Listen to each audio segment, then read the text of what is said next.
स्वामीनारायण हरे, स्वामीनारायण हरे। वचनामृत गडडा प्रथम प्रकरण का 31वां। निश्चय द्वारा महत्ता।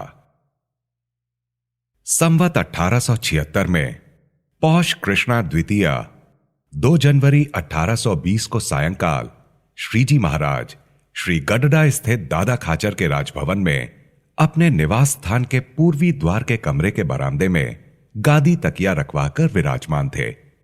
उन्होंने श्वेत वस्त्र धारण किए थे।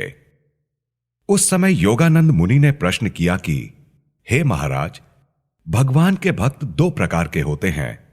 उनमें से एक तो निवृत्ति मार्ग को अपनाता है और किसी को भी अपनी वाणी से दुख नहीं पहुंचाता, तथा दूसरा भक्त परमेश्वर और उनके भक्तों की अन्न, वस्त्र एवं पुष्पादि से सेवा करता रहता है, किंतु वचन से किसी को भगवत सेवा के निमित्त कुछ दुख पहुंचाता है।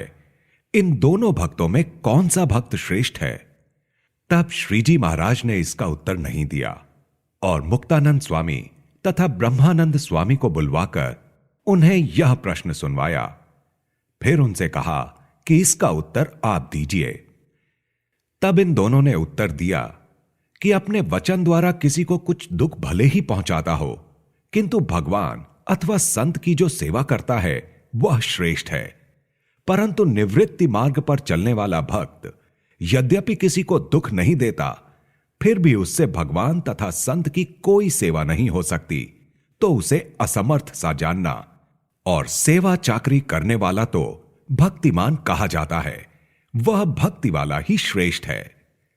फिर श्रीजी महाराज बोले कि यह उत्तर ठीक है, और जो ऐसी भक्ति वाला हो तथा भगवान के वचन में दृढ़ रहता हो, फिर उसमें अल्प मात्रा में भी कठोर वाणी रूप दोष दिखाई पड़े और उसे देखकर उसका अवगुण ग्रहण किया जाए, तो यह एक बड़ी कमी है।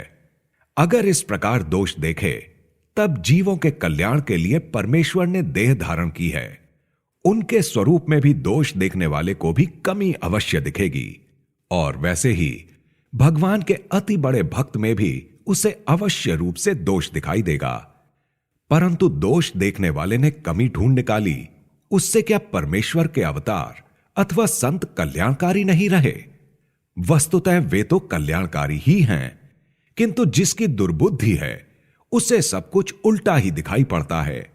जैसे शिशुपाल कहता था कि पांडव तो वर्ण संकर हैं और 5 पुरुषों की केवल एक ही स्त्री है, इसलिए वे धार्मिक भी नहीं हैं तथा कृष्ण भी पाखंडी हैं, क्योंकि उसने जन्म काल से ही पहले तो एक स्त्री को मार डाला, इसके बाद बगुले और बछड़े का भी वध कर डाला, और मधु यानी शहद के छत्ते उखाड़ने के कारण उसे मधुसूदन कहते हैं, परंतु उसने कोई मधु नामक दैत्य को नहीं मारा। फिर भी वर्ण संकर पांडवों ने उसकी पूजा की, तो क्या वह इससे भगवान हो गया? इस प्रकार आसुरी बुद्धि वाले शिशुपाल ने भगवान और उनके भक्तों पर दोषारोपण किया, परंतु जो भगवान के भक्त थे उन्होंने ऐसा कोई भी दोष ग्रहण नहीं किया।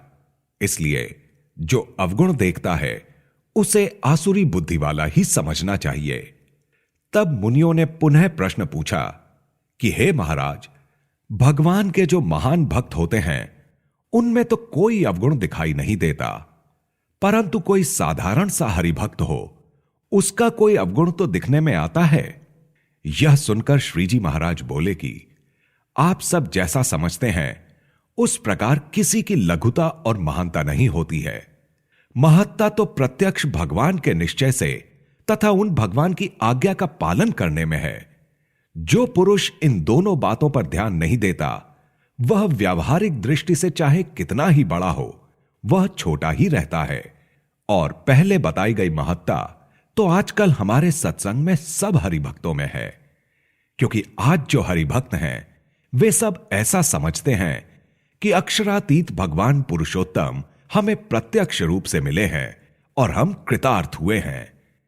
ऐसा समझकर वे प्रत्यक्ष भगवान की आज्ञा में रहते हुए भगवान की भक्ति करते हैं। ऐसे हरिभक्तों का कोई सामान्य सा देह स्वभाव देखकर उनका अवगुण ग्रहण नहीं करना चाहिए। अवगुण देखने का स्वभाव जिसका भी होता है, उसकी तो आसुरी बुद्धि हो जाती है। इति वचनामृतम। इस प्रकार से श्री गडडा प्रथम प्रकरण का 31वां वचनामृत पूर्ण हुआ।